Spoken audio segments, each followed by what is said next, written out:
pros and cons. First, the pro. We were in the midst of an oil build-out even before this happened. So we were probably going to be seeing another 1 million barrels a day within the calendar year. That will probably increase by about half now. And considering the environment we're in, that's great.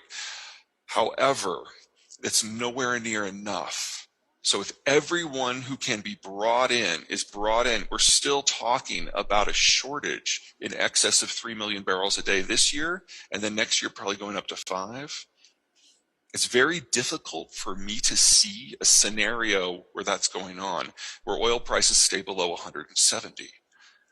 And considering that the Biden administration is not incredibly popular, and it's a midterm election year in the United States, I think it's very highly likely that the United States is going to ban oil exports, or at least restrict them, in order to sever the American energy price environment from the global one. Now, that'll keep prices relatively low and mild in the United States, but that's going to remove another 3 million barrels a day of consumption capacity, production capacity from the rest of the world. So the rest of the world is going to have to get by without American and Russian oil at the same time, and that's going to rewire everything.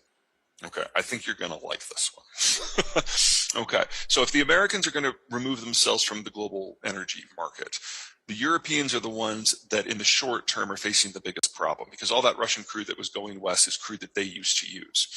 So the Europeans are going to have a very simple choice. I mean, they can petition the United States for a little bit of help, and the U.S. will send refined product to try to take the edge off of it, but it won't be nearly enough.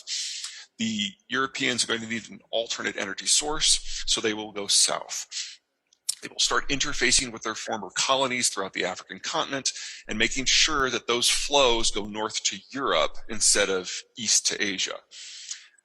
The next country in the kick line is India. If there's minimal Russian crude and minimal African crude and minimal North American crude, all of a sudden India is looking at a global shortage that is greater than total Indian production. But India is the closest major country to the Persian Gulf. And any tankers that leave the Persian Gulf have to sail by India to get to East Asia. In that environment, India is the only country in the world with the military, economic, and political capacity to interface with the Persian Gulf from a point of strength. So I think it's going to be very easy and very necessary for India to go to Kuwait and the Emiratis and the Saudis and arrange a direct transfer deal. So prices will probably be uncomfortably high. That's going to be unavoidable, but you're not going to have a problem with actual supply. That's going to be for countries further east. Because if you remove all this oil from the market, then the entirety of the shortage falls to the last country in line, and that's China.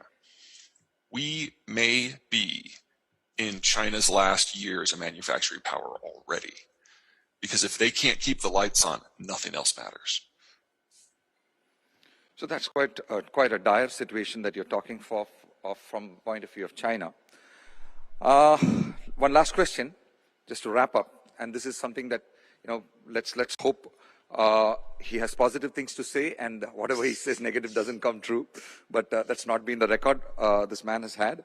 So you're talking about a damaged Russian crude infrastructure, disruption in Ukraine and Russia, wheat and agriculture supplies, dysfunctional Kazakh sources also, you said it goes through Russia, oil at abnormally high levels, and this plus post-QE inflation hitting hard, China shutting down cities now for the COVID waves.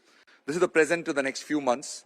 Add to that the not so rosy situation that it's not going to be May 9th, it's going to be a long time after that the Russian push will continue, and it probably will come to a place where by June or so, or July probably, the Russian pipes start cracking, bursting, and then they are in a absolute desperate situation.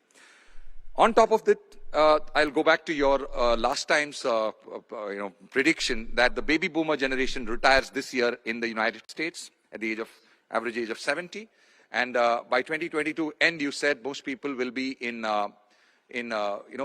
conserving mode, out of spending out a pension than out of earnings.